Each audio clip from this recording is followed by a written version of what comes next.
Oh dear. Right.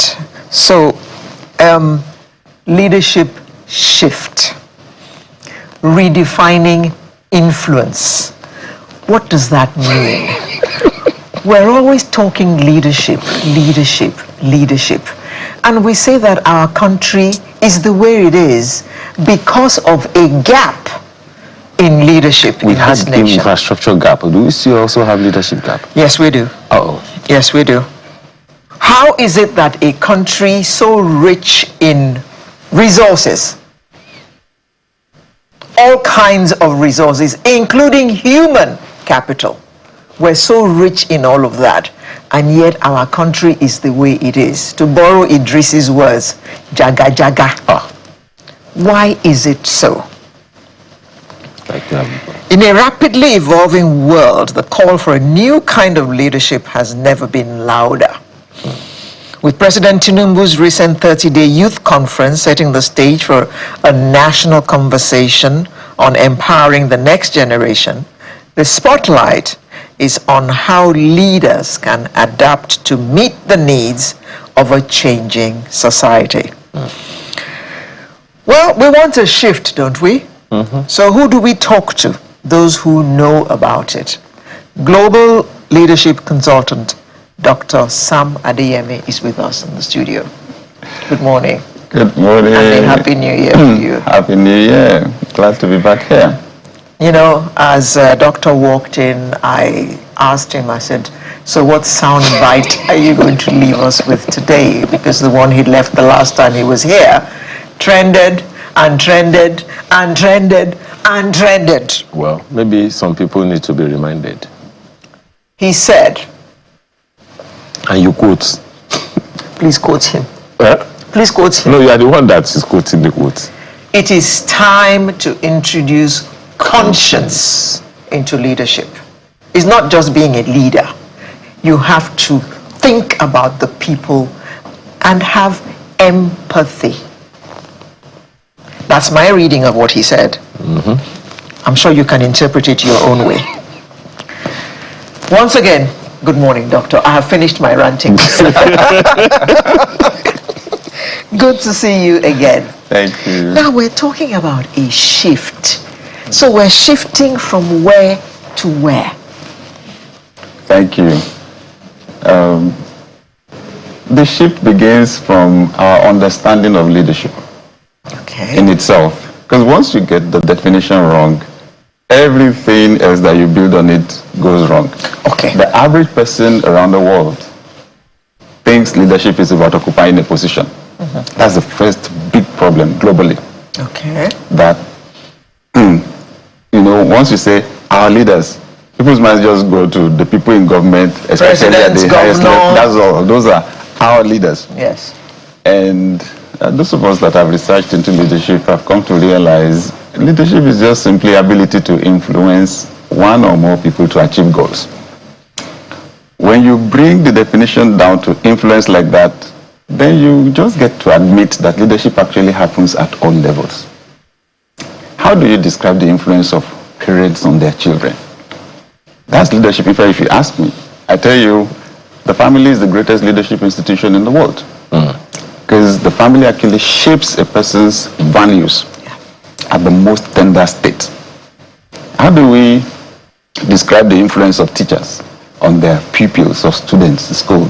The influence of even friends, right? I say if you persuaded your friend to go buy sweets with you when you were a child, that was leadership, that was influence. So once we believe that leadership is about occupying those few positions at the top, most people then abandon their responsibility to build and to use their influence positively. That's the big problem that we have. That's why I always say it's better we discuss leadership than leaders. Leaders refers to some personalities, and we just have this belief that, oh, if we have this Messiah, this one person that will come and save us, everything will change. And we've been changing personalities, but things have not changed.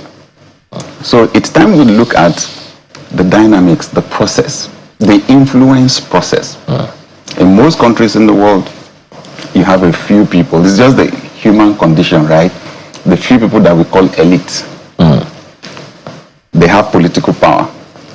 They use it to channel economic resources to benefit themselves and the people close to them. In the average country around the world, that's what you have, and that's why most of the world is undeveloped. So it's a global phenomenon. It's a global It's not issue. limited to Nigeria. Not at all.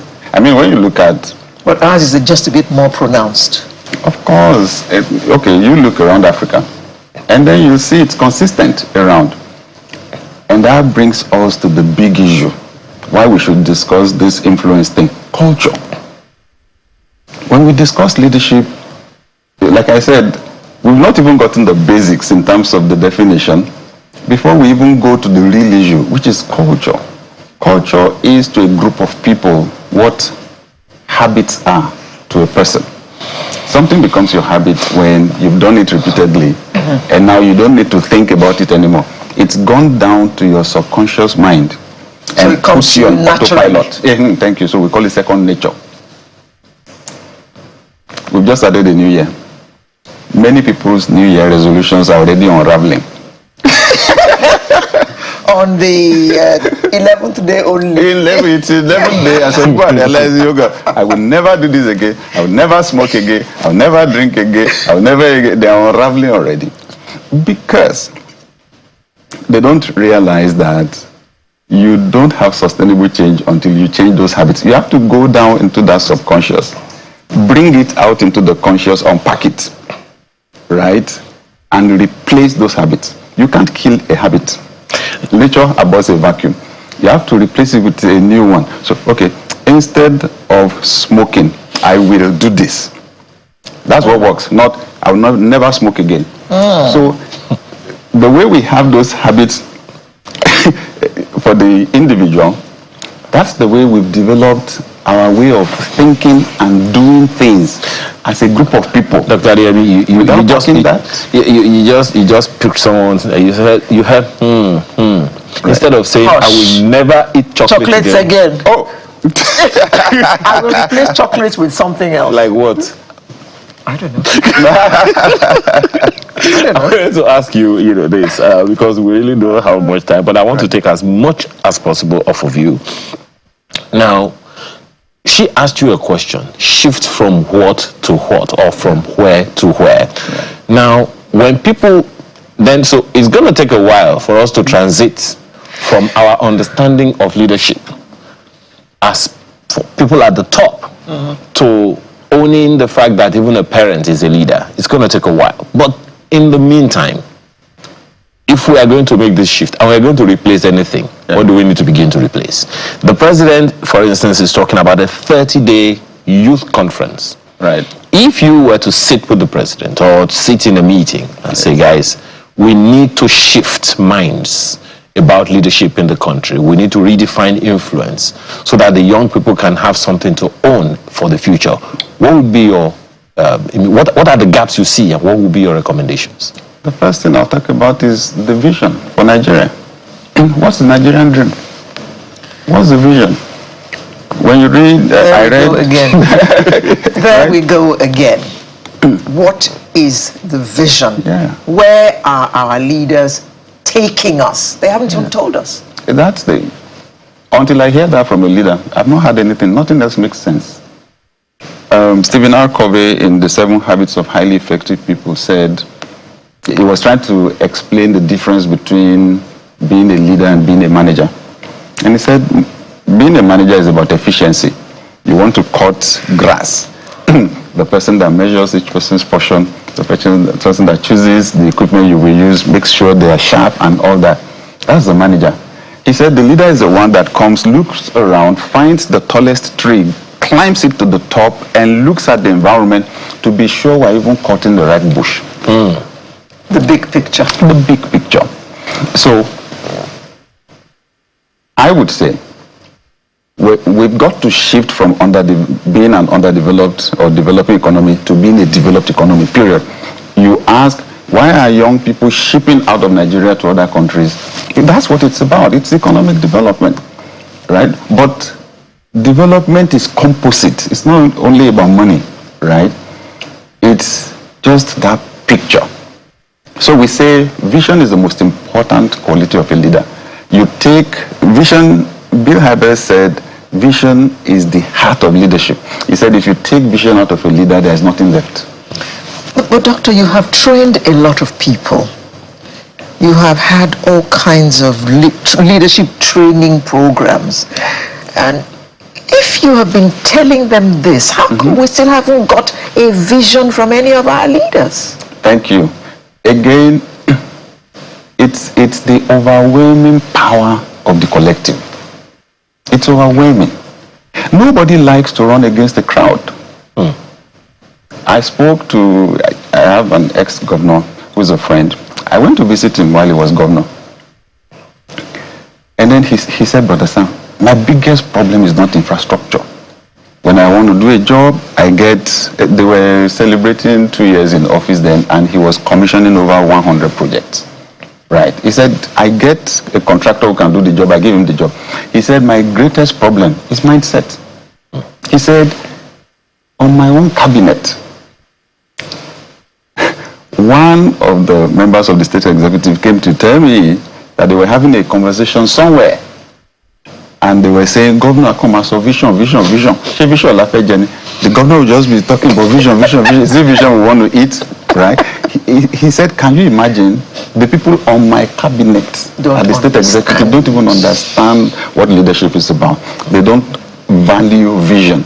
They're just looking for what to eat. Talk less of the citizens in the state. So these days, I've been talking about shifts, actually. And it's actually a methodology that I developed for shifting culture by shifting mindset. I've come to realize there's no leader that is going to create any sustainable change if they cannot shift the culture. And you cannot shift the culture without shifting people's beliefs and their mindset. Now, I was on a personal quest. After suffering for a while in this country, I was looking for a way to change my life, right? But eventually I stumbled on principles. And the beautiful thing about them is that they are principles. They have no respect for persons. Gravity is gravity. If you're a president, you jump from a 10-story building, you fall down hard. And you will die. And you will die, right?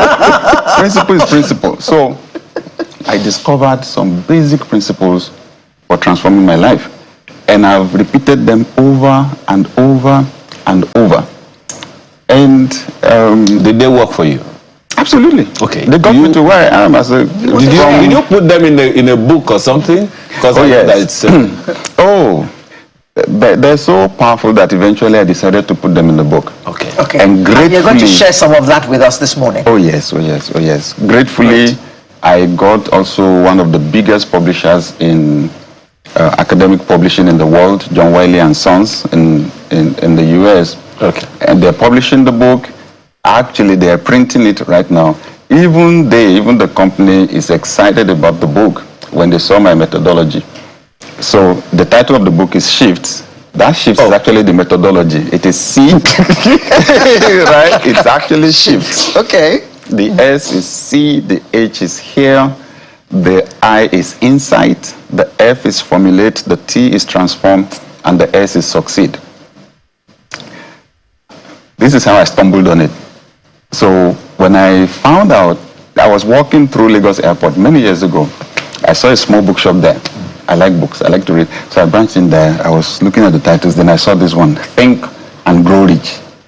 It was like someone slapped me on the face. Think, okay.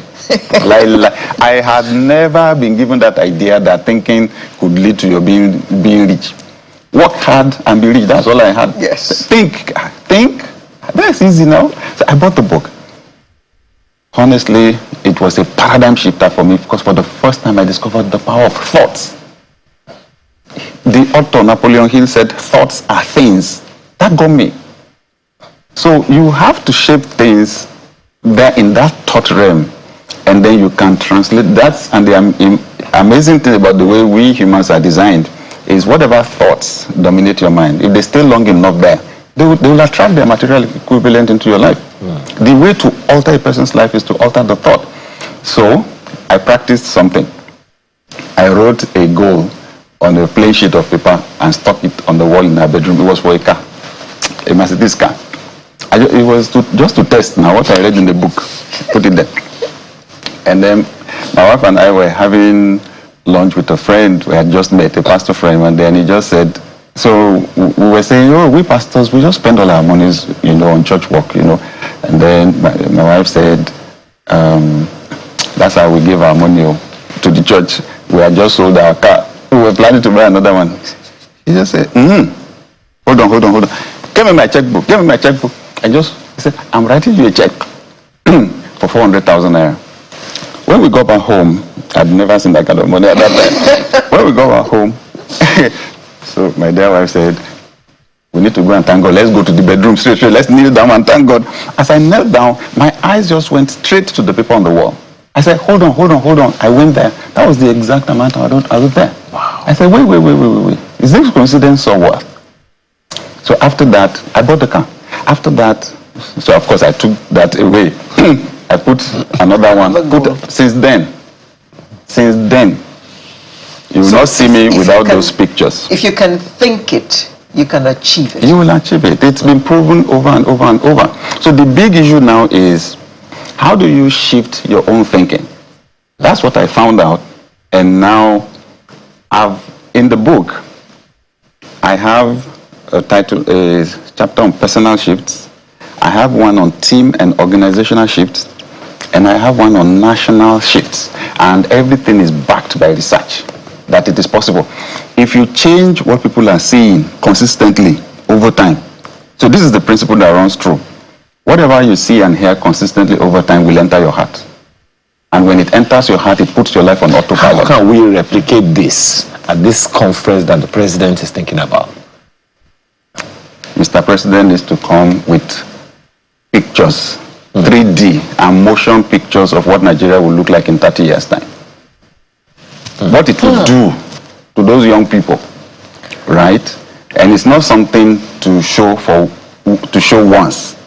There's a reason why builders have architects develop models, develop drawings.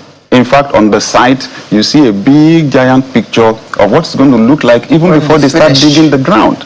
That's how you build an individual life. That's how you build an organization, a family. That's how you build a nation. Doctor, will this book be ready by the time that this President's Conference is holding? I believe so. The release date is February 5. The book is almost out. So are you going to get some copies to that conference? Do you know the date of the conference? Are you going to give a copy to all our governors and all our local government chairmen? Yes, ma'am. Ministers? Thank you for asking on their behalf. Yes. Because, whatever is capable of changing the mindset is something that all of us need to read. Absolutely. Because we're all in some kind of rut right now, as far as I'm concerned. Absolutely. And we've got to find a shortcut to it. In the book, when you get to the national shift side, you will see how I explain the power of the educational system. Because when children go to school, what they do is see and hear consistently every day, right? Over time. It shapes your life. So a country first defines its vision, then it decides the people that will build that vision, because it won't happen in abstract. In building, people that will build it. Then design the educational system. I know that you have a passion for young people. I know that you have a passion for young people, so I'm going to stay there for a while. Right. And you also talked about a vision for the next 30 years. Right. But that's what Mr. President needs to do. How about the young people themselves? Yeah. It's not easy to shift your mind when you are looking for our daily bread. Thank you. It's not easy to have a mind shift when the only shift right now is to how to shift from hunger to satisfaction. Absolutely. So how do we process that? How do we redefine influence when we are still struggling with personal shifts? Thank you. Thank you. Those are the issues that actually make change really, really difficult in the environment. The instinct for survival is the strongest for any human being. Yes. The first thing you want to do is stay alive before you hear any theory or test any principle. The first thing you want to do is stay alive. Now, The amazing thing when you have the leadership mindset is that you see situations differently. That's why we're talking about vision. I define vision as the ability to see people, places, and things, not just the way they are, but the way they could be. The average person sees with their physical eyes. The leader sees with the inner eye, the imagination, sees the possibility. So I say to the young people, the situation may seem to be really, really bad, but the situation is actually an opportunity. If you are that one person that is not focused only on yourself, what Nigeria does is to tempt you to be a hyper-selfish person. Hyper. That's what Nigeria does to you. You grow up fighting for yourself, fighting to stay alive. The goalpost keeps shifting. You are trying to buy a car. Before you know it, the price has doubled. So you keep struggling for yourself and for yourself. And so with that collective selfishness, what we are dealing with is poverty. So when you are that person that takes the attention away from yourself and turns it on other people, it changes everything. How? You use it to build influence. So be the person that looks for food for other people. Think for other people. Immediately your thinking will expand. When you stop thinking for one person and you begin to think for 10, for 20, these are powerful principles. I'll give you an example. I went on radio, right? On February 8th this year, it will be exactly 30 years that I went on Ray Power and began to run the program Success Power. I was teaching people how to succeed. I went in afraid. I was in my late 20s. I did not have money. When they told me how much it would cost to do the first quarter, production and airtime, I almost screamed. 120,000 naira. My salary was 8,200 naira. But that's very far. Thank you, very. So it was like, hey, but we were halfway into the project already. So, and by the way, it was members of my church that were on the committee. So in my mind, I said, you can't say anything here. You've been teaching them faith, that God can do anything. You can't tell them here there is no money. In fact, then also, I wrote the 120 radio broadcast, 120,000 naira on a small sheet of paper. Yeah, I stuck it on the wall in my bedroom. I was shocked. The money came in. That's what our young people need to learn. King Solomon, one of the wisest people in the Bible, he wrote it in Proverbs 11. He said, the world of the greedy person shrinks smaller and smaller. The one that is liberal grows bigger and bigger. I've spent tens of millions of naira on broadcasts, if not hundreds of millions, because we've actually run the broadcast on radio, TV across many countries. How could I have imagined I would get that kind of money? I was not asking for that money for myself. This was to be able to do a broadcast, to empower people, to shift their mindset to, and because it was about other people, the money came in. That's what our young people need to know. Don't grow up into an adult focusing only on yourself, taking care only on yourself. No. When we look at the politicians, we say, oh, what works in Nigeria is stomach infrastructure. Because there's a lot of hunger. So whoever distributes the food is the one that buys the commitment of the people. I say, you to do stomach infrastructure. It's there now. As a follower of Jesus Christ, that's what I see in the Bible. What I see there is faith without corresponding action is dead. If your brother comes to you, he doesn't have food, he says, give him food first before you start teaching to him or preaching anything to him. So I came up, build influence, discovering that. Break free from selfishness or self-centeredness. Put the focus on other people.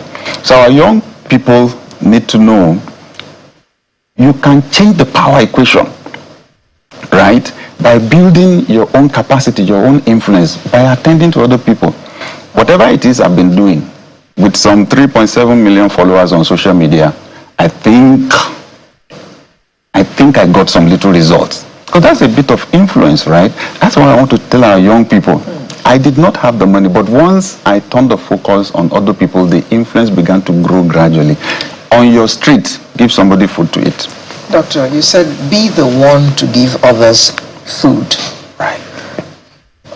That is assuming that you have had food yourself. Right. So if you haven't had, how are you going to be thinking of giving to the next man? I agree. So one way or the other, you are not dead yet. You ate something yesterday, right? One way or the other, even if it's Gary, one way or the other. I'm just saying, this is the thing about principles, right? You don't see the power. It's like gravity. That thing that pulls you down from the 3-story, you don't see it. But it is there. You're not seeing it. Is not proof that it is not there. So there is that power. Influence. We're talking about influence, right? Who has seen influence before? Influence is power, right? Between two people. So I'm saying these principles for influence, they work. One way or the other, when you stop thinking only for one person, you're thinking for 5, you're thinking for 10. When provision will come, it comes to the size of your vision. Should we break up the word? Provision is pro and vision. The opposite of pro is anti. So if it is pro, it is for. People don't know that resources actually come to the size of your vision. They come, right, to fulfill your vision. So when your vision is for only one person, that's why your provision will be small. When it is for a lot of people, it grows bigger and bigger. Our young people need to stop being hypnotized and feeling powerless. I call it a learned state of helplessness. It's going to be like victims. It's going to be very difficult, Dr. Adeyemi. The reason I said it's going to be very difficult. Okay, so I just happened, for instance, to be invited to be a participant at the president's 30-day youth conference. I have arrived, as we say. I don't blow. Okay. Yes. This is all in your imagination, right? I'm just saying, because that's what many people would. That's what many people would. Look, once you get the letter of invite that you are now a participant, you can throw a party. You know. So you are essentially saying that before the announcement of the conference, right? What? Okay. So let me ask you that as a question. What should young people be doing in the event that you just get invited to be a participant at this youth conference that will affect Nigeria 30 years from now? Thank you. So we should let each person know the environment matters. However fantastic your seed may be, the quality of the soil will determine its output.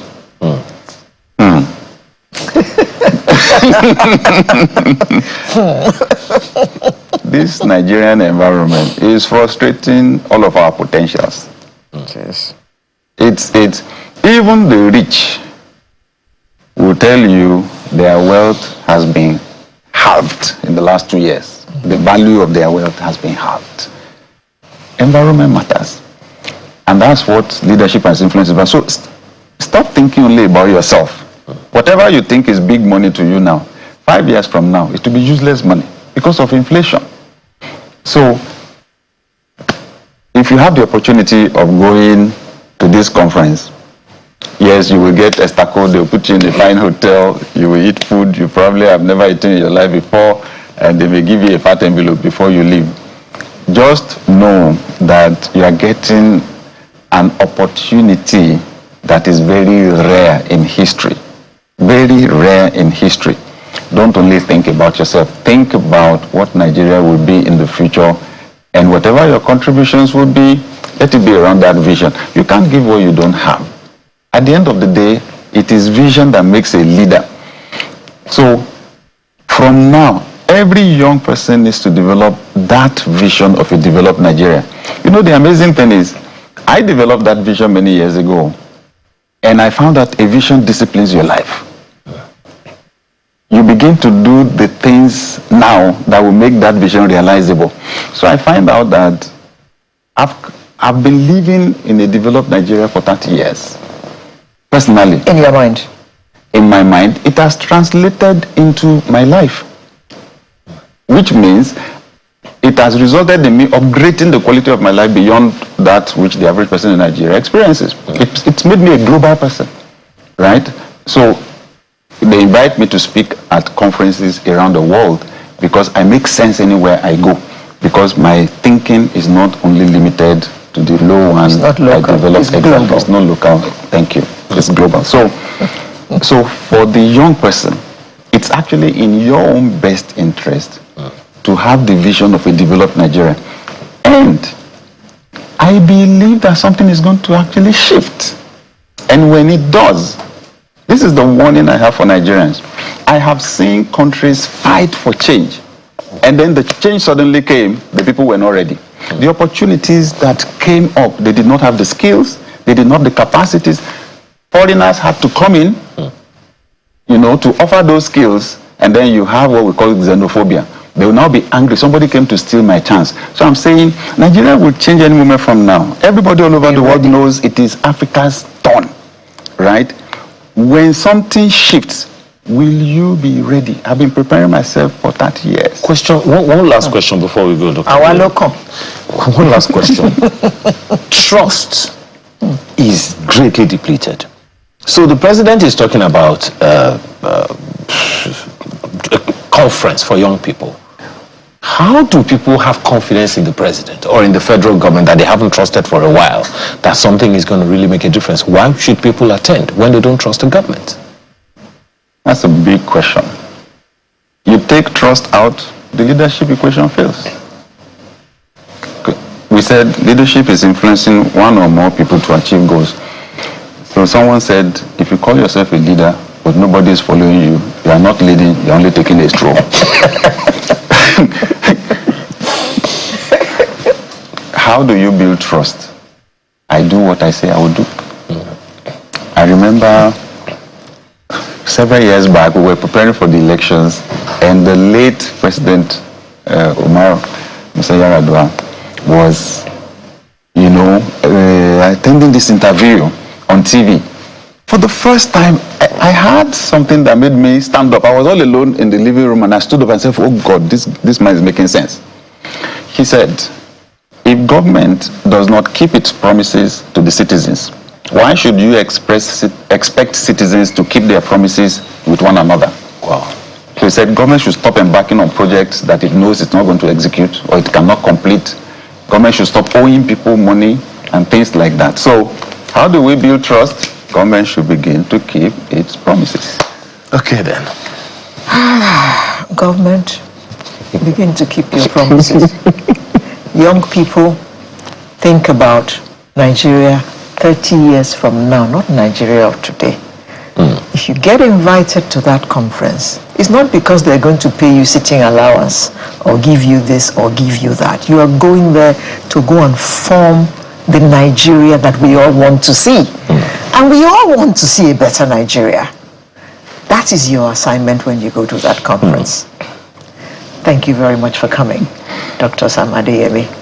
Thank you so much, Alera. Thank you, Aya, for having me here. I'm all passionate about Nigeria changing, especially shifting. Many of us are. I have a conference February 8th. It's also called Shift Conference. So the shift is my big message for 2025. Now. Yes. Shift. We'll be right back in just a moment. Do stay with us.